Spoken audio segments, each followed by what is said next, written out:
观众朋友大家好，我是村民台北主持人陈明珍。今日节目制作单位呢来到的两位88岁在冲仔区高雄县的六桂乡，这可能背后有太河坝，水非常的大，两是罗东海，两河坝都有个偏头的呛死相同的道路哈，这可能背后有个大桥。桥面到半东岸到半空中，嗰是六桂大桥。六桂大桥喺六桂乡联络我边咧，先重要一条叫做大桥。你睇路边桥喺无同嘅话，对几个六桂乡嘅产业嘅发展係影響非常嘅大。尤其像那個六桂大橋，過落去要步來穩產，不落穩產。那剛剛產業到88歲仔以後呢，那剛剛去完全冇有效，到兩年時間完全冇有效。還有呢個生產品質非常好嘅麥子，還有呢個蓮霧哦。不過都係種嘅路邊橋都冇同嘅情況之下呢，農產運輸也產生生態問題。都在88風災高鐵200年咧，呢個地方重建到樣板型，農田覆蓋情況喺樣板型，民眾都非常嘅關心嘛。馬上就認為六桂鄉公所面前，請來咗台大官員並台下鄉親共同參加節目嘅討論。開會了！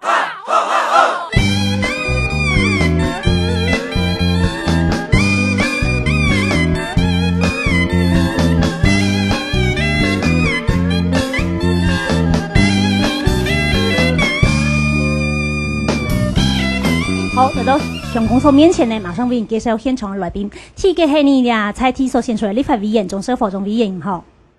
主持人、各位貴賓、各位鄉親呢，大家早，大家好，大家好。稍等為您介紹呢係交通部公路總局第3期嘅永福工廠處嘅處長黃三哲黃處長，你好。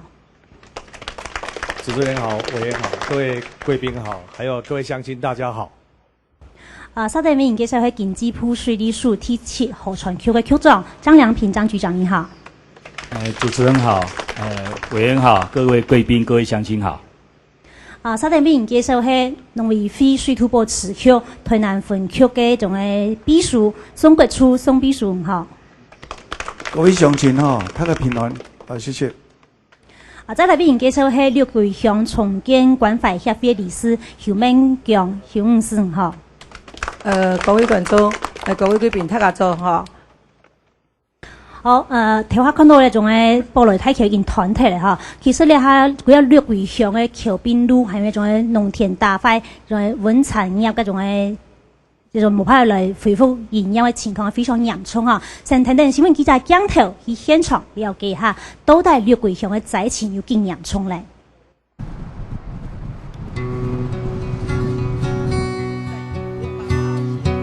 對七六公路歸路成日六桂，3期路富士馬家，嗰個六桂大橋需要挖河壩路段，單做偏拖。88歲在促成六桂鄉動態上海，包含保人溫泉、新開部落最嚴重災區。除了這個觀光產業受損最重的話，另外還有我們的農業損失，那還有我們的人民的這個房屋毀損不堪居住的這一部分，分為3大部分的重建。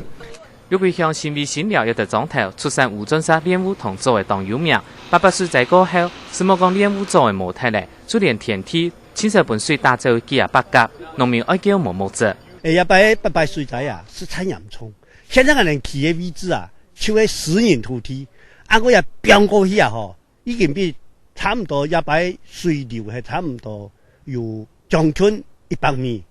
很諷刺的就是說，土從我們農田這邊流過去，我們農民卻要花錢把它買回來。我陳情了很多地方，我也在第2次寫信給縣長，我跟他說，我寫信給你只是抒發農民的心聲，我敢100%給你保證，我要不到土。雖然洛農係行港業表歸報來，歸路有苗林、三平、天基一地風景區，走得爬山呢，還有溫泉，也南部有今年當數歡迎嘅觀光路線。風災過後，一地風景區單打鐵咧，觀光嚴重受到影響。差很多，差太多了啦！以前都禮拜六、禮拜天我們兩家我都滿滿的，現在哦只有一間就一天只有1週2週，沒有客人啦，現在沒有客人，就是做工沒有外客來啦。甲拜本期講一下吼，從夜店底下也安尼步來裝吼，攏無法度做生意，真嘅攏無法度做。剛剛喺六桂發展的重要命脈，風景區2日搶空上，得唔到人客，人氣外流行客夾，變作負面的循環。六桂安樣嘅重建咯，天朝前到一條同太子爺和平共處的路。好，看到新闻影样片，再看到报来嘅文产期哈，然后冰2年时间哈，空隆隆的哈，都冇班长名下哈，都在有经洋葱来看一下哈，然后图片，看到墙色的部分係羅農海啦哈，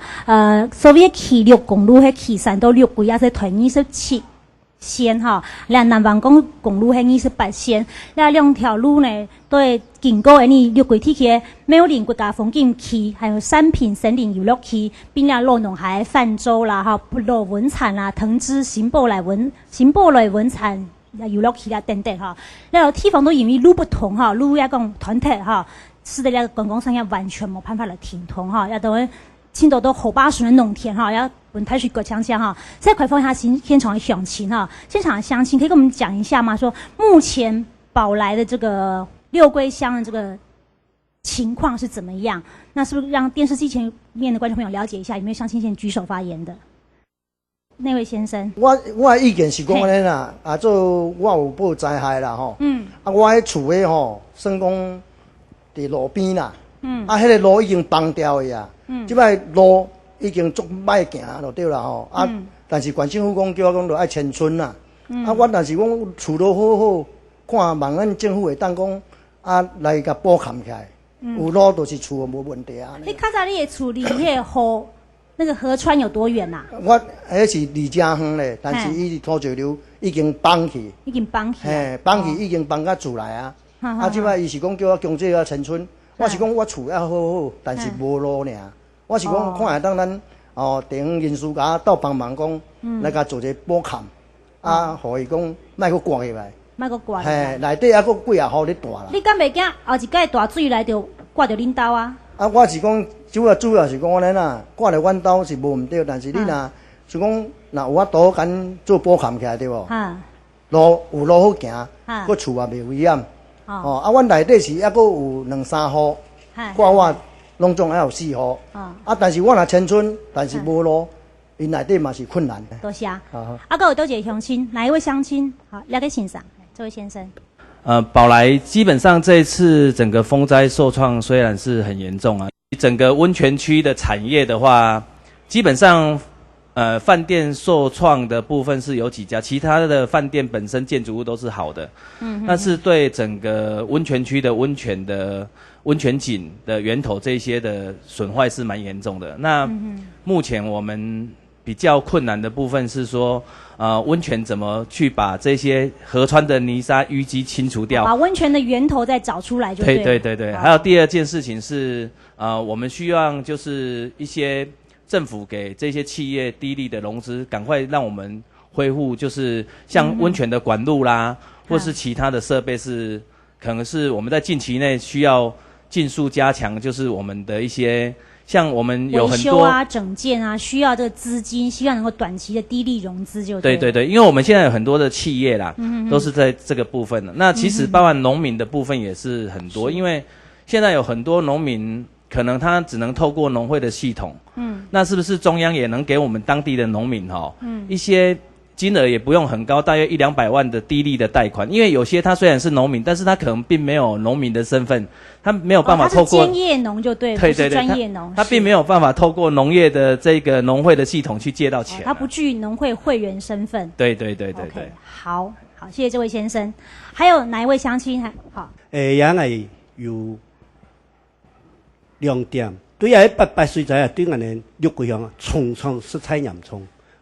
也個嚴重啊，也可以講人為天災減人為，因為一個天災嘛，人為來是的啊，人為啊，就是俺哋呢硬體建設做到唔好，像人哋呢，一個建設切到像豆腐一樣嘅，不堪一擊啊，因為180歲仔啊，88歲仔啊，尤其俺哋一農行多新了嘅台呢，俺哋護岸。不過伊咧10幾點鐘都全部架工你都重槍啦，因為佢完全都你基礎都冇掏空，乜個都掏空，像以前那年30個人鋪冇還冇啱，佢阿年父母嚟嘅20個20啊啲公分咧鋪啊係是小好嘅，也冇鐵幾冇乜嘅，佢真係水。是变异个体来大就要打有哦，真系各个都几条的都河枪枪，也跟呢像安尼河川区啊，对那个做那个地方啊，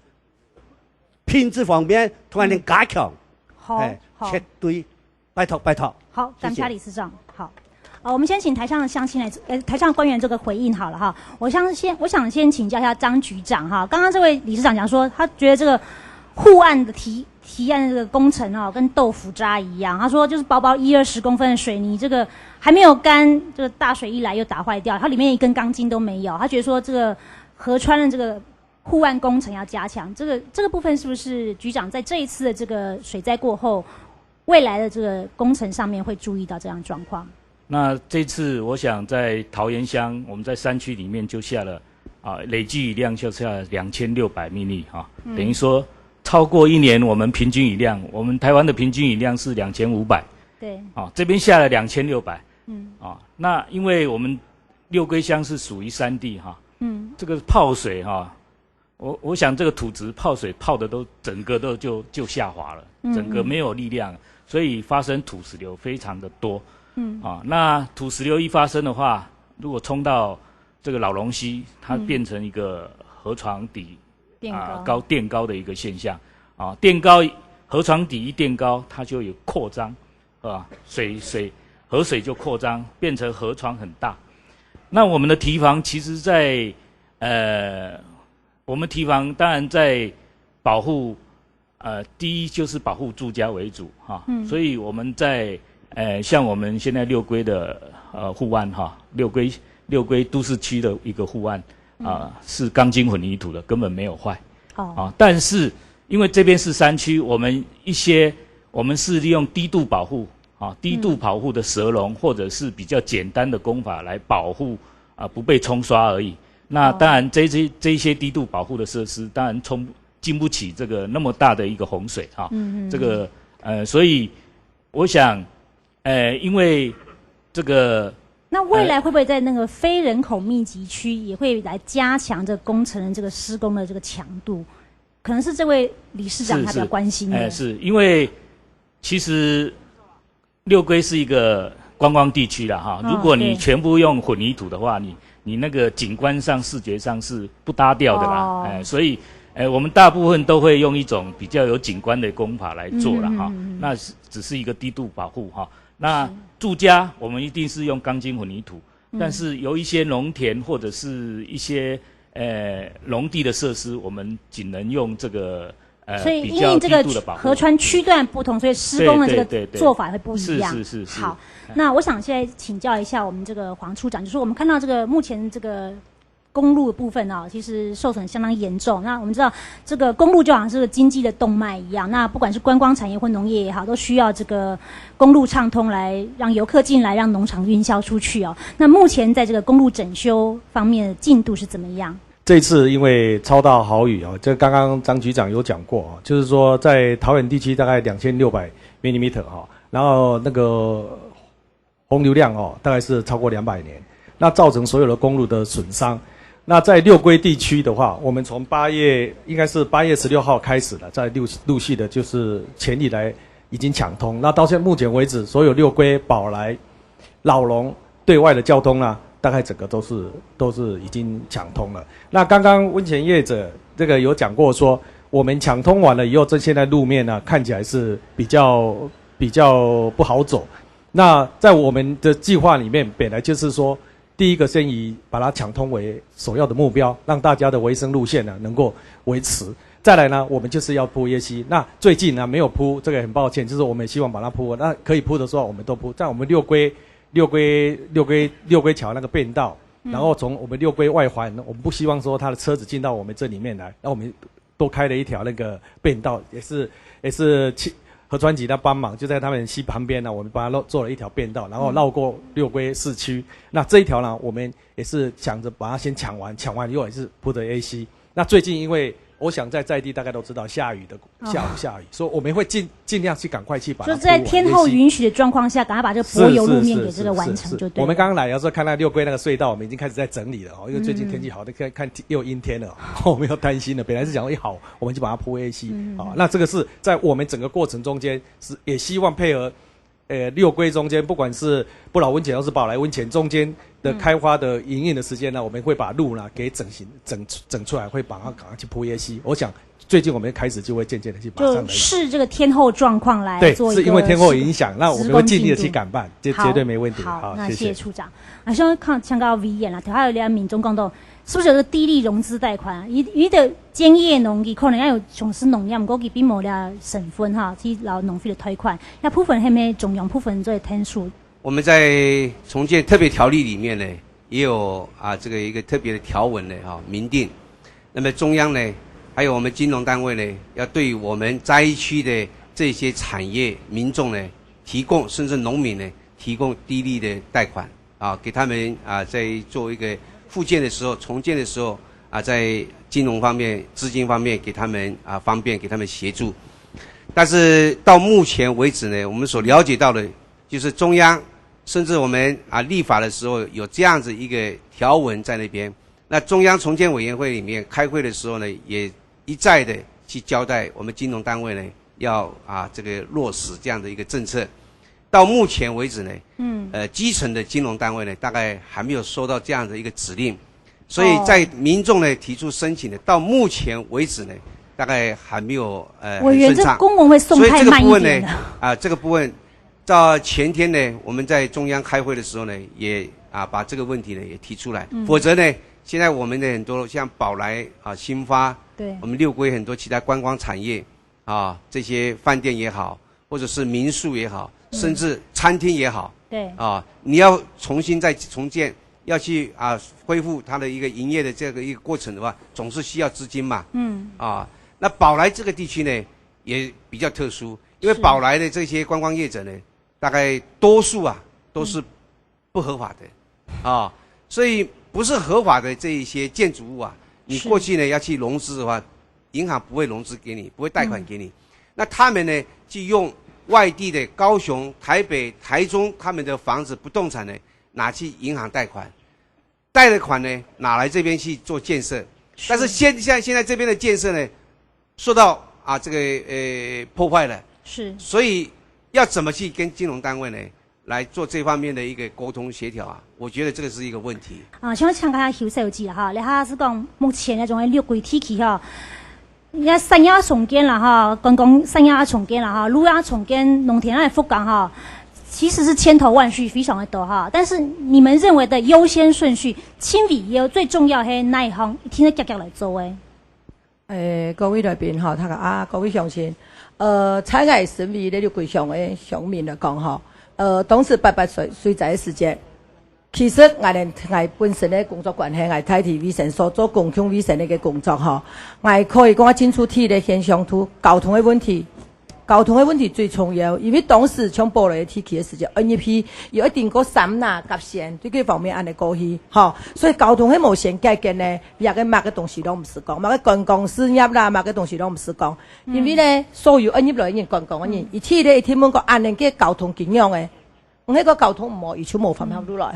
也係因为交通问题，係你提的要改革的东西然后请问下宋秘书是讲，那智山防洪算係水波區嘅範圍啦像嗰度頭先講個新中興村嘅米莊嗰度嘅，係咪算係你的水波區嘅業務範圍之內呢？我们也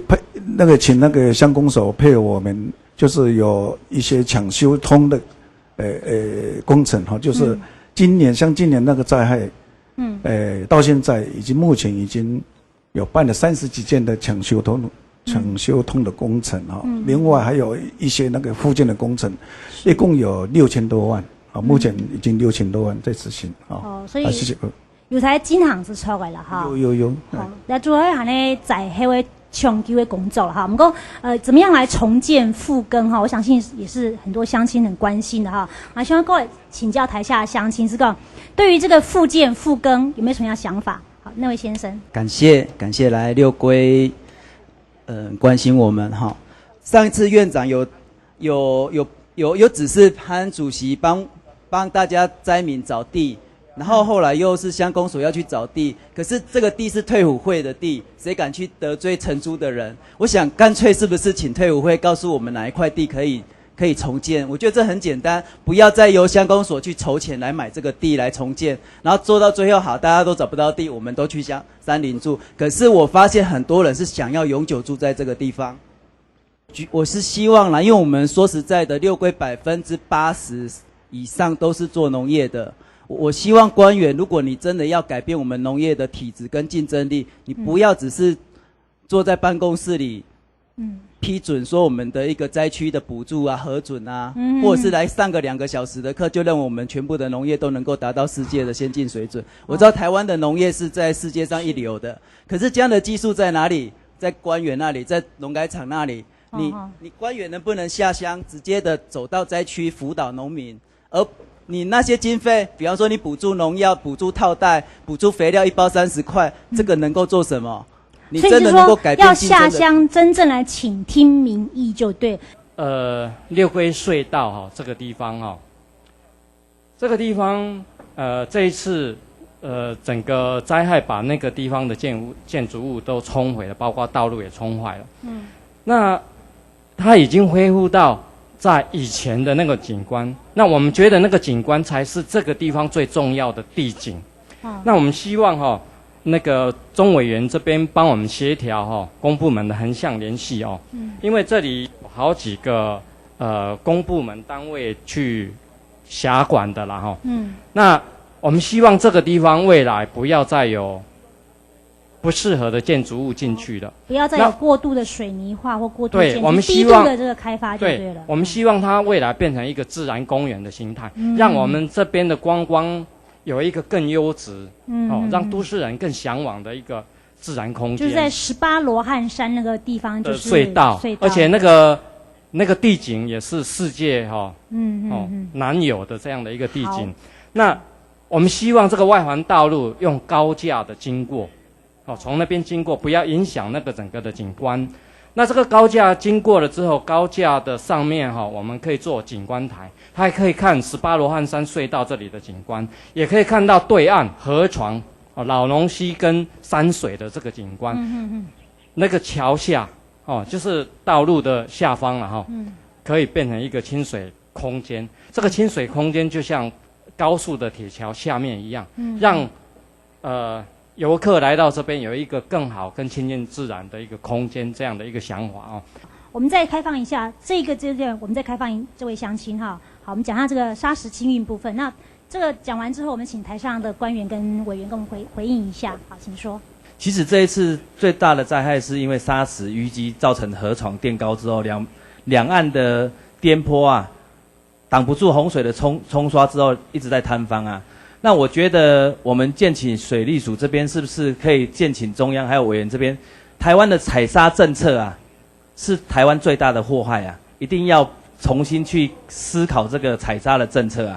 包含为什么？因为其实我们整个高屏溪这次淤积的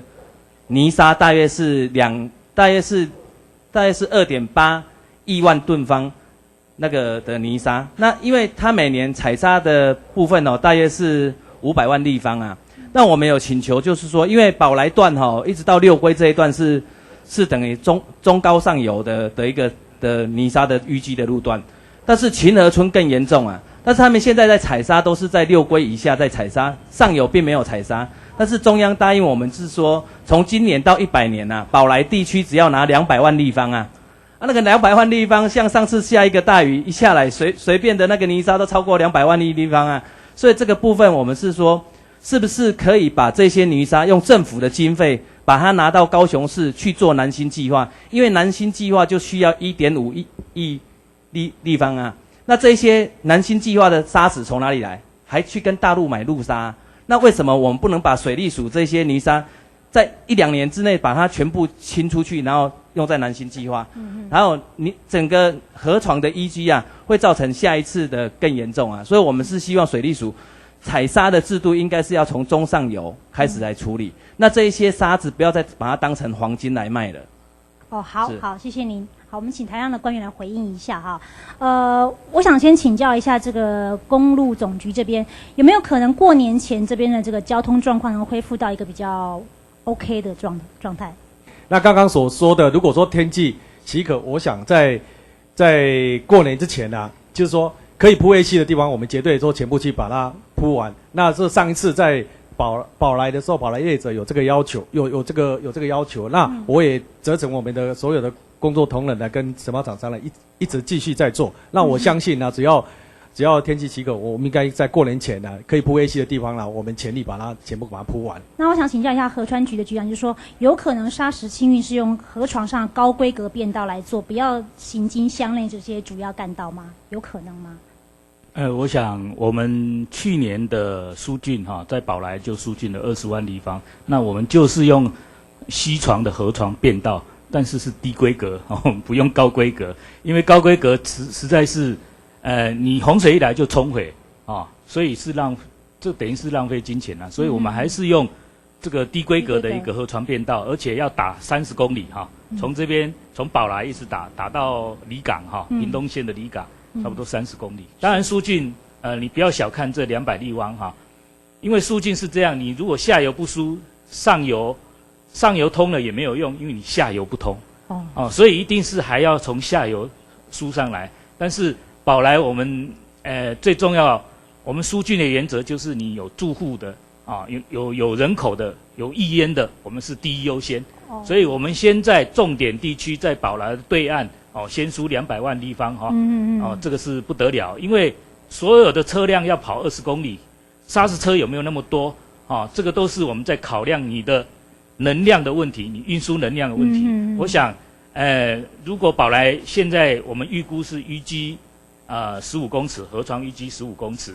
我们已经判定出来15公尺，但是如果这200立方，我们相信可以降差不多10公尺可以降10公尺。所以等于说，对于宝来地区这个疏浚还是不无小补，就对了。对。好，谢谢局长。那我再请教一下这个松比署是讲，